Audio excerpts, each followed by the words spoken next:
আল্লাহ আমার রব, এই রবি আমার সব। দামে দামে তুন মনে তারি অনুভব।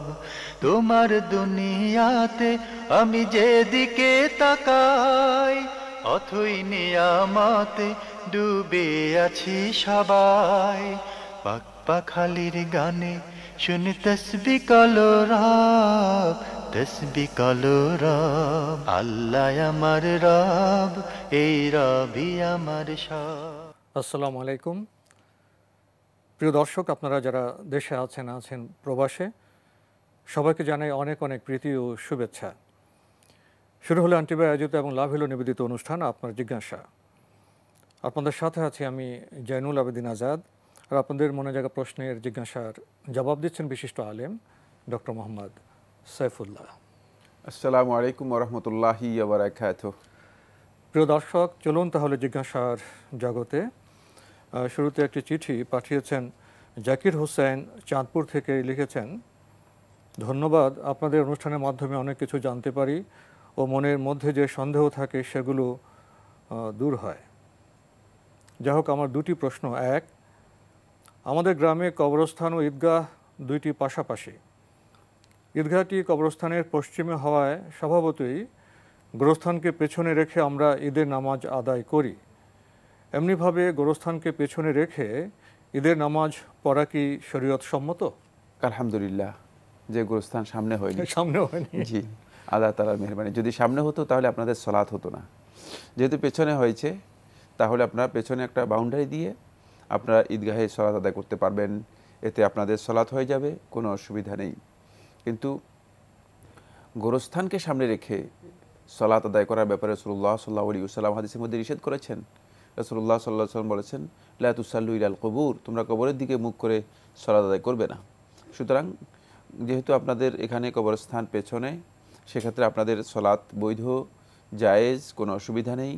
বাকি আপনারা কবরস্থান এবং ঈদগাহের মাঝে একটা বড় ধরনের প্রাচীর দিয়ে অথবা দেয়াল দিয়ে পার্থক্য করে নেবেন, যাতে করে এটা না হয় যে আপনারা কবরস্থানে সালাত আদায় করতেছেন। যেমন একজন লোক বাহির থেকে গেল, আগন্তুক গেল, তিনি জায়গা সম্পর্কে জানেন না, কিন্তু তিনি গিয়ে দেখলেন যে এটা কি ঈদগাহ নাকি কবরস্থান, এই দুইয়ের মধ্যে পার্থক্য করতে পারলেন না। যদি এমনটি হয়ে থাকে তাহলে এখানে সালাত আদায় করা বৈধ হবে না। এই ক্ষেত্রে অবশ্যই কবরস্থানটাকে কি করতে হবে, ভিন্ন করে নিতে হবে, দেওয়াল দিয়ে পার্থক্য করতে হবে। এই কারণে যাতে করে কবরস্থান বোঝা যায় যে এটা কবরস্থান আলাদা সম্পূর্ণ, আর এটা ঈদগাহ সম্পূর্ণরূপে আলাদা। প্রিয় দর্শক, বিষয়টি সম্পর্কে আরও লিখেছেন, রাতে আমরা ঘুমিয়ে পড়ি, অনেক সময় সকালে ঘুম থেকে উঠে দেখি সকাল হয়ে গেছে। তখন সূর্যোদয়ের পরেও ফজরের 4 রাকাত নামাজ পড়ব না 2 রাকাত কাজা নামাজ পড়ব? ইমানদার ব্যক্তিগণ ফজরের সলাতে ঘুমিয়ে থাকবেন, এটা কীভাবে হতে পারে? রাসূলুল্লাহ সাল্লাল্লাহু আলাইহি ওয়াসাল্লাম তো মুনাফিকদের সলাতের কথা বলেছেন, যে মুনাফিক ব্যক্তিগণ মূলত ফজরের সলাতে ঘুমিয়ে থাকবে। তাই এক্ষেত্রে সতর্কতা অবলম্বন করুন। ফজরের সলাতের ব্যাপারে আল্লাহ নবী সাল্লাল্লাহু আলাইহি ওয়াসাল্লাম এর ফজিলত, মর্যাদা, শ্রেষ্ঠত্ব, কী যে উপকারিতা এর মধ্যে রয়েছে, এর উপর 10টি বিষয় আলোচনা করেছেন। 10টি বিষয় আমরা আজকে এই প্রোগ্রামে আলোচনা করতে পারবো না। শুধু একটি কথা আমি আপনাদেরকে বলতে চাই, সেটি হচ্ছে যে ব্যক্তি ফজরের সলাত জামাতে আদায় করবে, রাসূলুল্লাহ সাল্লাল্লাহু আলাইহি ওয়াসাল্লাম সহিহ হাদিসের মধ্যে বলেছেন যে সেই দিন সেই ব্যক্তি ফাহুয়া ফি জিম্মাতিল্লাহি সাইরা ইয়াউমিহি, ওই দিন পরিপূর্ণ দিনটাই সে আল্লাহ রাব্বুল আলামিনের জিম্মার মধ্যে থাকবে। আল্লাহ রাব্বুল আলামিনের জিম্মার মধ্যে থাকবে। যে ব্যক্তি আল্লাহ সুবহানাহু ওয়া তাআলার জিম্মার মধ্যে থাকবে, সে কতই না নিরাপত্তা লাভ করলো, কতই না আরামে জীবনযাপন করতে পারলো, যেহেতু পরিপূর্ণরূপে আল্লাহ রাব্বুল আলামিনের জিম্মাদারিতায় সে চলে যাবে। সুতরাং এটি অত্যন্ত গুরুত্বপূর্ণ একটি ইবাদত, এবং এই সলাতের গুরুত্বের অনেকগুলো দিক রাসূলুল্লাহ সাল্লাল্লাহু আলাইহি ওয়াসাল্লাম হাদিসের মধ্যে বলেছেন। তাই এক্ষেত্রে অলসতা, দুর্বলতা, ঘুমিয়ে থাকা, এগুলো যদি কোনো ব্যক্তির নিয়মিত হয়ে যায়, তিনি ব্যবস্থা নেবেন যাতে নিয়মিত না হয়। ব্যবস্থা নেবেন যাতে নিয়মিত না হয়। নিয়মিত করলেই বুঝতে হবে যে তার ঈমানের দুর্বলতা রয়েছে। বরং এ বিষয়ে শেখ মুহাম্মদ ইবনে সালেহ আল উসাইমিন রাহিমাহুল্লাহ তাআলা তিনি তার ফতোয়ার মধ্যে উল্লেখ করেছেন। তিনি বলেছেন, যদি কেউ ইচ্ছাকৃতভাবে এই ধরনের একটা নিয়মিত একটা কন্টিনিউ একেবারেই এই ধরনের একটা কাজ করে থাকেন, তাহলে আশঙ্কা রয়েছে সে ঈমানবিহীন তার মৃত্যু হওয়ার। কারণ হলো এই অবস্থায় মানে সে ইচ্ছাকৃতভাবে এই কাজটি মানে করে যাচ্ছে, এটা যেটি একেবারেই মানে গর্হিত কাজ, নিষিদ্ধ কাজ। সালাতের ব্যাপারে এটা কোনোভাবেই মেনে নেওয়ার বিষয় নয়। এখন যে বিষয়টি বলবো সেটি হচ্ছে, এভাবে মানে কোনো না কোনো কারণে, হয়তো অসুস্থতার কারণে হতে পারে, অথবা ডিলে করে রাত্রে ঘুমানোর কারণে হতে পারে, অথবা রাত্রে ঘুম না আসার কারণেও হতে পারে। মানুষ তো দুর্বল, মানবিক দুর্বলতার যে কোনো একটি পার্টে, যে কোনো একটা অংশে যদি কোনো না কোনো কারণে মানে এই ধরনের ঘটনা ঘটে যায়, আপনি যখন আসবেন, যখন উঠবেন, জাগ্রত হবেন, তখন ফালি ইউসাল্লিহা ইদা যাকারাহা। রাসূলুল্লাহ সাল্লাল্লাহু আলাইহি ওয়াসাল্লাম আবু দাউদের riwayতের মধ্যে বলেছেন, ফালি ইউসাল্লিহা ইদা যাকারাহা, সে যখনই মানে সলাতের মানে কথা তার স্মরণ পড়বে, তখনই সেই সলাত আদায় করবে। এই ক্ষেত্রে আপনি 2 রাকাত সুন্নত ফজরের প্রথমে আদায় করবেন, তারপরে 2 রাকাত ফরজ আদায় করবেন, অর্থাৎ 4 রাকাত আদায় করবেন। নবী সাল্লাল্লাহু আলাইহি ওয়াসাল্লামের হাদিস দ্বারা এটি প্রমাণিত হয়েছে। আমরা জানলাম প্রিয় দর্শক। এবার আমাদের হাতে একটি ইমেল, এটি পাঠিয়েছেন মারুফ চট্টগ্রাম থেকে। লিখেছেন, বদলা হজ যিনি করবেন ওনার কি আগে নিজের হজ করা থাকতে হবে? হ্যাঁ, বদলি হজের জন্য শর্ত হচ্ছে রাসূলুল্লাহ সাল্লাল্লাহু আলাইহি ওয়াসাল্লাম সহিহ হাদিস দ্বারা প্রমাণিত হয়েছে, যে হাদিসটি ইমাম আবু দাউদ রাহিমাহুল্লাহ তাআলা তার সুনানের মধ্যে বর্ণনা করেছেন সহিহ সনদে, যে এক ব্যক্তি মানে তিনি বদলি হজ করতেছিলেন, লাব্বাইক আন শুবরুমা, লাব্বাইক আল্লাহুম্মা আন শুবরুমা, মানে আওয়াজ করে তিনি শুবরুমার পক্ষ থেকে, মানে আখিল্লাহু আও কারিবিল্লাহ, তার আত্মীয় অথবা তার কাছের ভাই, মানে তার ভাই অথবা আত্মীয়, মানে তার পক্ষ থেকে বদলি হজ করতেছিলেন। রাসূলুল্লাহ সাল্লাল্লাহু আলাইহি ওয়াসাল্লাম তার এই মানে তালবিয়ার যে আওয়াজ, এই আওয়াজ রাসূলুল্লাহ সাল্লাল্লাহু কানে গেল। রাসূলুল্লাহ সাল্লাল্লাহু যখন শুনলেন যে সে বদলি হজ করতেছে মানে শুবরুমার পক্ষ থেকে, তখন রাসূলুল্লাহ সাল্লাল্লাহু আলাইহি ওয়াসাল্লাম তাকে প্রশ্ন করলেন যে আহাজাজতা আন নাফসিক, তুমি কি নিজের পক্ষ থেকে হজ করেছো কিনা? ক্বালা লা, ক্বালা হুজ্জ আন নাফসিকা সুম্মা হুজ্জ আন শুবরুমা, প্রথমে নিজের পক্ষ থেকে হজ করো, তারপরে শুবরুমার পক্ষ থেকে হজ করো। মানে এখান থেকে বোঝা যাচ্ছে মূলত মানে কোনো ব্যক্তি প্রথমে নিজের হজ আদায় করবেন, তারপরে মানে অন্যের পক্ষ থেকে বদলি হজ আদায় করবেন। এবং এই হাদিস থেকে স্পষ্ট বোঝা যায়, যদি কেউ আগে নিজের হজ আদায় না করে থাকেন, তাহলে মানে তার জন্য বদলি হজ করা জায়েজ নেই। আমরা জানলাম প্রিয় দর্শক। এবার আমাদের হাতে একটি ইমেল পাঠিয়েছেন কাতার প্রবাসী ভাই আসাদুর রহমান। লিখেছেন, কোরআন সুন্নাহ ভিত্তিক উত্তর চাই। একজন মুসলিমের দুনিয়ার জীবন কেমন হওয়া উচিত? এটি একটি দীর্ঘ প্রশ্ন করেছেন। আপনি হয়তো মনে করেছেন যে খুব সংক্ষেপে প্রশ্নটা করেছেন, কিন্তু এটা সংক্ষিপ্ত প্রশ্ন নয়।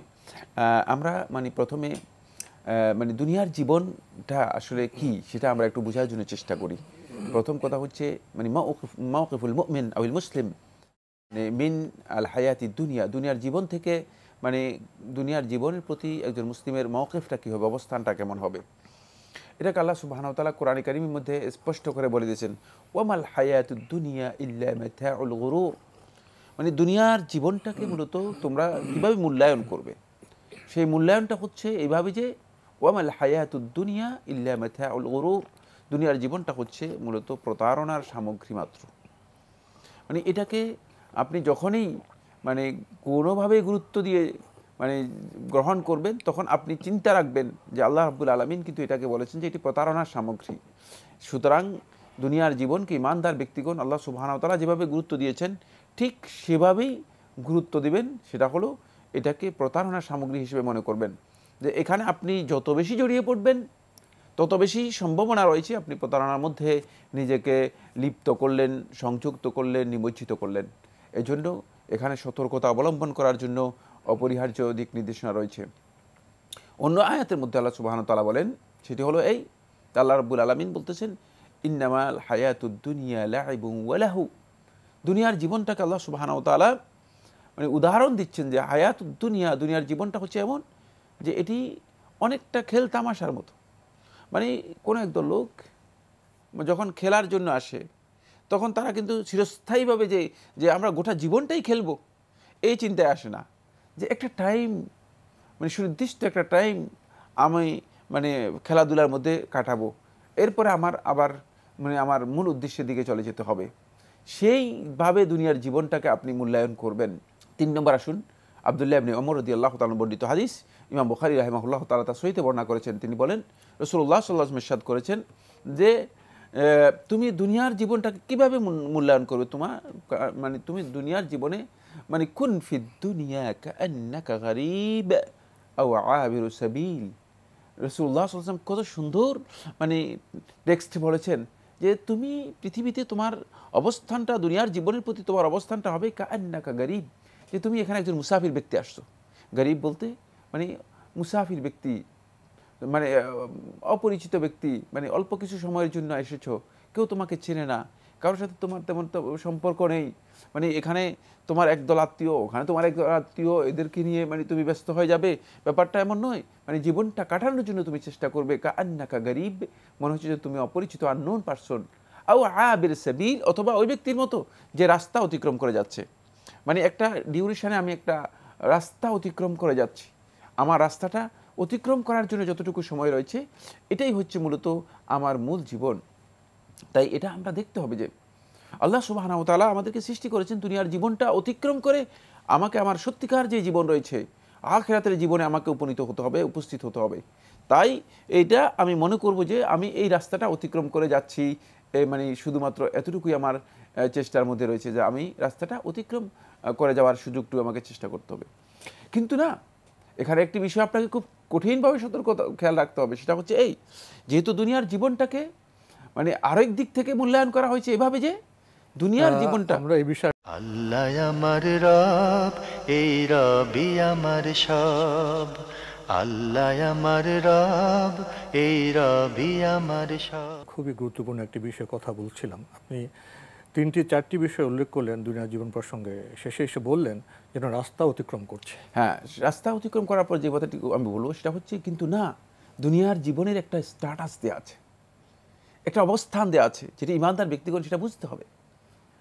সেক্ষেত্রে আমরা একটি মানে প্রসিদ্ধ বক্তব্য জানি, এটি হাদিস দ্বারা সাব্যস্ত হয়নি। এই হাদিসটি মানে হাদিসের বক্তব্য হিসেবে এটি একেবারেই জাল, মধু, মানে বানাওয়াট বক্তব্য সেটা, কিন্তু এই বক্তব্যটি সঠিক। সেটা হলো এই আদ-দুনিয়া মাজরাতুল আখিরা, দুনিয়া হচ্ছে মূলত আখিরাতের মানে ক্ষেত, মানে আখিরাতের মানে খামার, মানে আখিরাতের কর্মস্থল, আখিরাতের কর্মস্থল।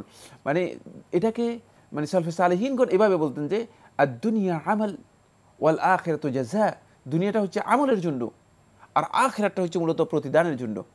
যাই হোক, মানে এই বক্তব্য থেকে যে জিনিসটি আমরা উপলব্ধি করতে পেরেছি সেটা হলো এই দুনিয়ার জীবনকে আপনি যখনই মূল্যায়ন করবেন তখন আপনাকে খেয়াল রাখতে হবে যে আমাকে এখানে কাজ করার জন্য কিন্তু আমাকে পাঠানো হয়েছে, কিছু কাজ আমার আছে, কিছু ডিউটি আমাকে দেওয়া হয়েছে। মানে আগের কথাগুলোতে আমরা কিন্তু স্পষ্ট করেছি যে আপনার দুনিয়ার প্রতি অবস্থানটা কেমন হবে, কিন্তু এখন আমরা যে কথাটি বলবো সেটা হচ্ছে দুনিয়ার প্রতি দায়িত্ব কী হবে। খুবই গুরুত্বপূর্ণ বিষয়। দায়িত্ব হচ্ছে এটাকে আপনি এই জীবনটাকে আপনি কাজে লাগানোর জন্য চেষ্টা করবেন, কারণ এখানে আপনি যা উৎপাদন করবেন, এখানে যা আপনি মানে প্রোডাকশানে যাবেন, যে অ্যাকশানে যাবেন, যে কাজে যাবেন, তার রেজাল্ট আপনি মূলত পরবর্তী জীবনে লাভ করতে পারবেন। ফলে দেখা যায় যে আব্দুল্লাহ ইবনে ওমর রাদিয়াল্লাহু তাআলা থেকে বর্ণিত হয়েছে, এটি মওকুফ সাহি, কেউ কেউ বলেছেন মওকুফ সাহি, মানে সাহাবীর বক্তব্য কিন্তু সহি সনদে বর্ণিত হয়েছে, কিন্তু রাসূলুল্লাহ সাল্লাল্লাহু আলাইহি ওয়াসাল্লাম থেকে মারফু সহি বর্ণনা হয়নি। তিনি বলেন যে আব্দুল্লাহ ইবনে ওমর রাদিয়াল্লাহু বলতেছেন ই'মাল লিদুনিয়াকা কাআন্নাকা তাঈশু আবাদা, তুমি দুনিয়ার জন্য, দুনিয়ার যখন কাজ করবে, দুনিয়ার উদ্দেশ্যে যখন কোনো কাজ করবে, দুনিয়ার কোনো কাজে যখন নিজেকে লিপ্ত করবে, তুমি এমনভাবে কাজ করবে কাআন্নাকা তাঈশু আবাদা, মনে হচ্ছে যেন তুমি চিরস্থায়ীভাবে দুনিয়াতেই বসবাস করবে। খুবই গুরুত্বপূর্ণ বিষয় যে তোমার কাজটা এত কনফিডেন্স, এত নির্ভরযোগ্য, এত সুন্দর, মানে এত মানে সুচারুভাবে হবে যে মনে হচ্ছে যেন কাআন্নাকা তাঈশু আবাদান, মনে হচ্ছে যেন তুমি দুনিয়াতে চিরস্থায়ী জীবনযাপন করবে। ওয়াকুন লিআখিরাতিকা আও ওয়া'মাল লিআখিরাতিকা কাআন্নাকা তুআদ্দিউ গাদা, যে তুমি আখিরাতের জন্য কাজ করবে এমনভাবে মনে হচ্ছে যেন তুমি আজকেই বিদায় নিয়ে যাচ্ছ, দুনিয়ার জীবন থেকে আজকেই বিদায় নিয়ে যাচ্ছ। আমরা বুঝাতে পেরেছি যে দুনিয়ার আমলের ক্ষেত্রে, কাজের ক্ষেত্রে ইমানদার ব্যক্তিগণ যখন দুনিয়ার কাজ করবে তখন সেক্ষেত্রে হেলামেলা করলে চলবে না, খামখেয়ালি করলে চলবে না। আবার ঠিক অনুরূপভাবে আখিরাতের জন্য যখন কাজ করবেন তখন আপনার মানে কনসেন্ট্রেশনটা এমন হবে যে মনে হচ্ছে যেন আপনি জীবনের শেষ কাজটি করছেন। মানে এভাবে গুরুত্ব দিয়ে আপনি কাজ করবেন। এখানে ইমানদার ব্যক্তিগণ একটি কাজ করবে না, যেটি আল্লাহ সুবহানাহু ওয়া তাআলা সূরাতুল আলা শেষের দিকে বলেছেন, বরং আল্লাহ রাব্বুল আলামিন এটি ইব্রাহিম আলাইহিস সালাতু ওয়াস সালাম, মূসা আলাইহিস সালাতু ওয়াস সালাম, মুহাম্মদ সাল্লাল্লাহু আলাইহি ওয়াসাল্লাম সহ উলুল আজম যত নবী এবং রাসূল ছিলেন সকলকে তাদের সহিফার মধ্যে এই নির্দেশ দিয়েছেন। সেটা হচ্ছে বাল তু'থিরুনাল হায়াতাদ দুনিয়া ওয়াল আখিরাতু খায়রুন ওয়া আবকা। তোমরা জেনে রাখো যে তোমরা মনে করতেছো যে পার্থিব জীবনটাকে প্রাধান্য দিচ্ছ তোমরা অনেক বেশি, তোমরা নগদটাকে খুব বেশি গুরুত্ব দিচ্ছ। এটা তোমাদের ভুল কাজ। যখন তোমরা গুরুত্ব দিবে, তোমরা নগদকে গুরুত্ব দেবে না, বরং ওয়াল আখিরাতু খায়রুন ওয়া আবকা, আখিরাতটা হচ্ছে তোমাদের জন্য চিরস্থায়ী, এটা তোমাদের জন্য কল্যাণকর। এটি তোমাদের মাথায় রেখে দুনিয়ার জন্য তোমরা কতটুকু গুরুত্ব দিবে সেভাবে গুরুত্ব দেওয়ার জন্য চেষ্টা করবে। শেষ যে বিষয়টি আল্লাহ রাব্বুল আলামিন বলে দিয়েছেন সেটা হলো এই যে দুনিয়ার এই জীবনটাকে আল্লাহ সুবহানাহু ওয়া তাআলা একেবারে স্পষ্ট করে দিয়েছেন। শেষ পয়েন্ট, 6 নম্বর পয়েন্ট, সেটা হলো আল্লাহ তাআলা বলেন এটা কেন করেছেন, মানে এই জীবনটার মূল থট বা থিঙ্কটা কি, সেটা হচ্ছে এটি হলো আমাদের জন্য একটা পরীক্ষাস্থল। লিয়াবলুয়াকুম আইয়ুকুম আহসানু আমালা, যাতে করে তিনি পরীক্ষা করে নিতে পারেন তোমাদের মধ্যে কে উত্তম আমল করে, কে ভালো কাজ করে। এই ভালো কাজগুলো পরীক্ষা করার জন্যই মূলত আমাদের এই সময়টি পার করতে হবে। সুতরাং বন্ধুগণ, পরীক্ষাস্থল খেয়াল রাখতে হবে। পরীক্ষাস্থলে কিন্তু সকল প্রকার কাজ অনুমোদিত নয়, যতটুকু অনুমোদিত ততটুকুই করার জন্য চেষ্টা করুন। তাহলে সত্যিকার দুনিয়ার জীবনকে মূল্যায়িত করতে পারবো এবং দুনিয়ার জীবন সম্পর্কে একজন ইমানদার ব্যক্তির প্রকৃত অবস্থান আমরা বের করতে পারবো। আসলে আজকে আমরা এমন একটি প্রশ্নের মুখোমুখি হলাম, জি, একজন মুসলিমের দুনিয়ার জীবন কেমন হওয়া উচিত। এই প্রশ্নটি একই সাথে দার্শনিক প্রশ্ন, শরিয়ার প্রশ্ন, জি, বিধিবিধানের প্রশ্ন। আপনি সংক্ষিপ্ত সময়ে মৌলিক কথা বলার চেষ্টা করেছেন। বর্তমান সময়ে বর্তমান সভ্যতায় বোধহয় মুসলিম উম্মাহ এখানে এসেই ঠেকে গেছে যে দুনিয়াকে কীভাবে গ্রহণ করবে। অনেকে সাধারণভাবে বলে থাকেন মুসলিমের জীবন হবে পরকালমুখী জীবন, দুনিয়ার কাজকর্ম করবে শরিয়ার বিধান অনুযায়ী, কিন্তু দুনিয়ার লক্ষ্য হবে পরকাল, যেটা শেষে আপনি বলেছেন যে এটা পরীক্ষাস্থল। কোনো সন্দেহ নেই। মানে এর কথা আমরা বলেছি যে মানে আখিরাতের জন্য এখানেই মূলত আমাদেরকে কাজ করতে হবে। এটি কর্মস্থল, কাজ করতে হবে, গুরুত্বের সাথে করতে হবে, সুন্দরভাবে করতে হবে, এবং এটি হচ্ছে আখিরাতের কর্মস্থল। তাই দুনিয়ার জীবনকে মানে শুধুমাত্র মনে করা এটা যেমনিভাবে মানে সঠিক নয়, আবার মানে দুনিয়ার জীবনকে কমপ্লিটলি উপেক্ষা করা মানে এই দর্শনটাও পরিপূর্ণরূপে মানে গ্রহণযোগ্য নয়, বরং বিভ্রান্ত একটি দর্শন। এর ফলে নবী সাল্লাল্লাহু আলাইহি ওয়াসাল্লাম সমন্বয় করেছেন কিভাবে? নবী সাল্লাল্লাহু আলাইহি ওয়াসাল্লাম তার স্ত্রী পরিবার ছিল, নবী সাল্লাল্লাহু আলাইহি ওয়াসাল্লাম হাটে বাজারে যেতেন, ব্যবসা করতেন, নবী সাল্লাল্লাহু আলাইহি ওয়াসাল্লাম খাওয়া দাওয়া করতেন, নবী সাল্লাল্লাহু আলাইহি ওয়াসাল্লাম আত্মীয় স্বজন লোকদের সাথে নবী সাল্লাল্লাহু আলাইহি ওয়াসাল্লামের উঠা বসা ছিল।